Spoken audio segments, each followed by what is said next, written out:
Lebih banyak perempuan daripada laki-laki yang mengambil hutang pinjol. Wow!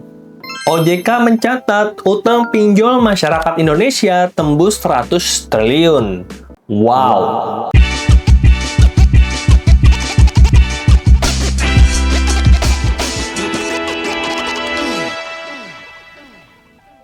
Jadi, utang 100 triliun ini bukanlah akumulasi dari awal pinjol berjalan sampai dengan sekarang, tapi pinjaman yang sedang berjalan.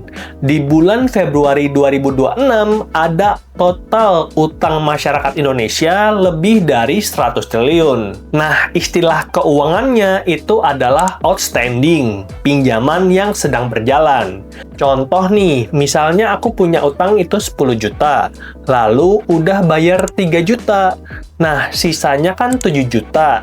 7 juta ini itu istilahnya adalah outstanding, dan kalau diakumulasi bersama dengan semua masyarakat Indonesia, total akumulasi utangnya di pinjol 100 triliun.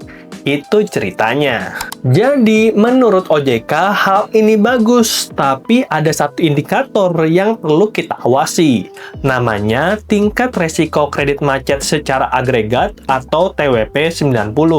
Tercatat sebesar 4,54%. Nah, tadi kan kita udah tahu kalau total utang 100 triliun, dan kalau misalkan kredit macet 4,5 triliun, artinya yang bayar lancar cuman 95,6%. Wah, bahaya nggak itu, Bang? Nah, hitung-hitungannya sendiri aku belum paham ya, karena kan aku nggak kerja di dalam industri pinjol itu sendiri, melainkan hanya mengamati dari luar. Nah, kalau menurutku pribadi tentu ada banyak masalah. Karena kenapa? Karena berdasarkan laporan dari Tempo, pinjaman online ini menargetkan kaum muda yang belum berpenghasilan tetap dan pengawasan otoritas buruk. Yang mana kalau kita scroll ke bawah, kita bisa baca kalau kredit macet pinjaman online ternyata didominasi oleh Gen Z. Dan kredit macet pada generasi Gen Z meningkat lantaran literasi keuangan yang rendah dan konsumen didorong berutang melalui fasilitas pay later. Nah, jadi itu adalah sebuah kesalahan menerapkan pinjol di Indonesia karena pemerintah membuka akses seluas-luasnya, tapi peningkatan atau di sini istilahnya literasi keuangan, pengetahuan tentang cara pakai dari masyarakat itu sendiri masih rendah. Ngomong pakai data dong, Bang. Oke, kita coba buka data dari OJK. Nah, di sini itu yang paling update aku temukan Agustus 2025, jadi memang ada selisih datanya, tapi ya lumayan untuk mendapatkan gambaran. Di sini dikatakan bahwa di Agustus 2025, total outstanding pinjaman perseorangan 82,9 T. Dan ternyata yang mengagetkan, lebih banyak perempuan daripada laki-laki yang mengambil hutang pinjol.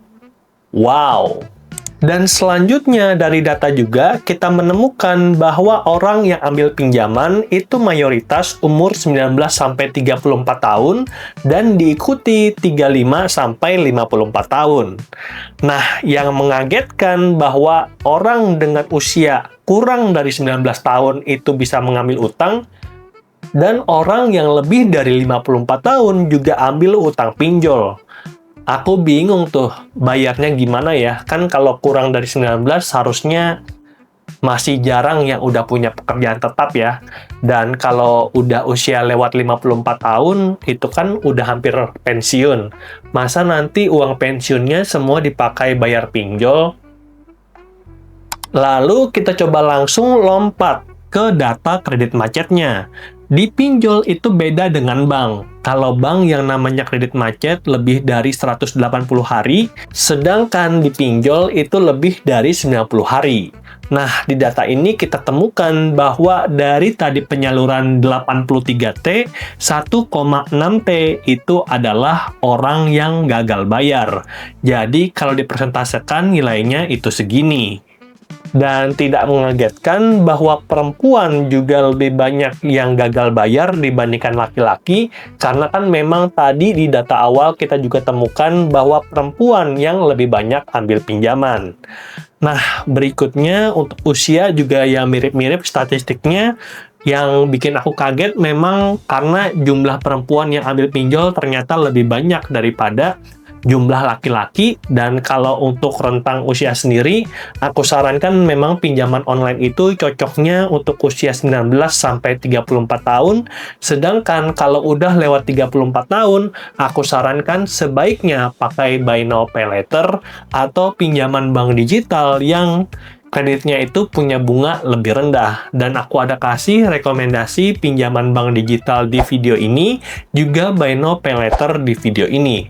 Nah, semoga itu bisa membantu agar nantinya kita nggak terjebak di hutang pinjaman online, apalagi sampai gagal bayar. Oke, mungkin segitu aja sedikit informasi tentang penyaluran pinjaman online yang makin lama makin masif, tapi memang ini susah untuk dibendung, dan oleh karena itu aku menekankan untuk kita sebagai consumer, sebagai konsumen, itu harus menjaga diri kita sendiri.